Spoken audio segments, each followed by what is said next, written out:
So, hello everyone and welcome. Well, today we are going to dive into the vibrant world of sipa.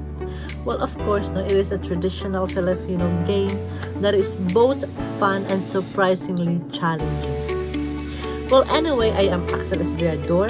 This is Pat Fit 4 and get ready to learn about the history, the rules, and how to play this captivating game. So, let's go! Also, of course, it is a game of kick.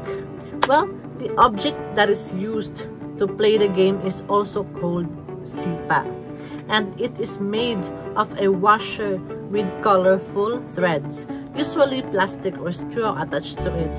And of course, the sipa is then thrown upwards for the players to toss using his or her foot, and the player must not allow the sipa to touch the ground by hitting it several times, because the one with the most number of kicks wins the game. So in terms of the history of the sipa game, no, the earliest record of the sipa game was in the 15th century, and that is before the Spain colonized the Philippines. And sipa originated in the country and was considered the Filipino national sport during that time. Well, no, in 2009, former Gloria Macapagal Arroyo, no, made arnis the national sport of the Philippines, and the popularity of sipa waned. Pero wala gid siya totally na nawala, no, because it is still a frequent leisure time or leisure activity among the Filipinos. Both boys and girls can play this game, and a single person can play sipa by himself or herself. And the goal is to simply to keep the sipa in the air for as long as possible. And the player must prevent the sipa touching the ground by hitting it several times. And each hit is counted. And the players that kicks the most, or siya ang pinakadagan og kicks, will win the game. So, let's proceed to how to play Larong Lahi Sipa. No, so firstly, no, stand across from one player or gather a group in a circle. And you can play sipa all by yourself. No, but we all know that it is a lot more fun with friends. No, you can play against one person by standing across from them. And for bigger groups, create two teams and gather together in a circle. No, and take note that there should be enough room in between players for everyone to move freely. And secondly, toss the sipa up and kick it with the top, side, or heel of your shoe.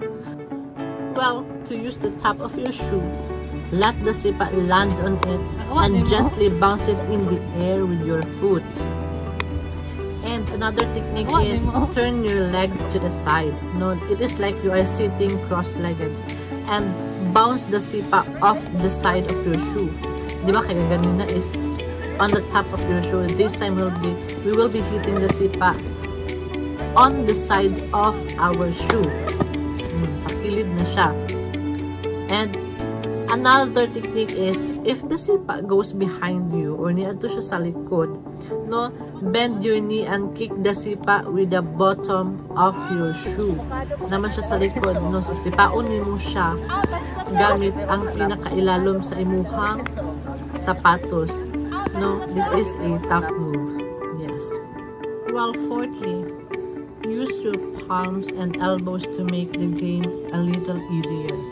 Now, because kicking is hard and takes practice, especially if you are a beginner, no, feel free to hit the sipa with your foot, the palm of your hand, or even your elbow to keep it in the air. Well, fifthly, no, especially if this is a kanang duo or nakikauban, well, kick or give the sipa to another player to keep the game going. Your turn is over if the sipa hits the ground, of course, no.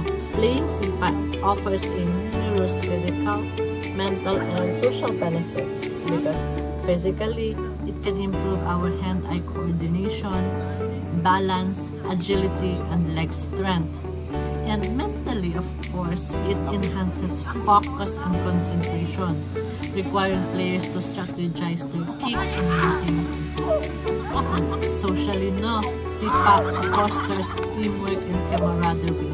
Whether played individually or in teams, it encourages interaction and a friendly competition. And of course, the game's adaptability allows for both solo practice and group play, catering to various preferences and skill levels. So that would be all. Thank you for listening and God bless us all.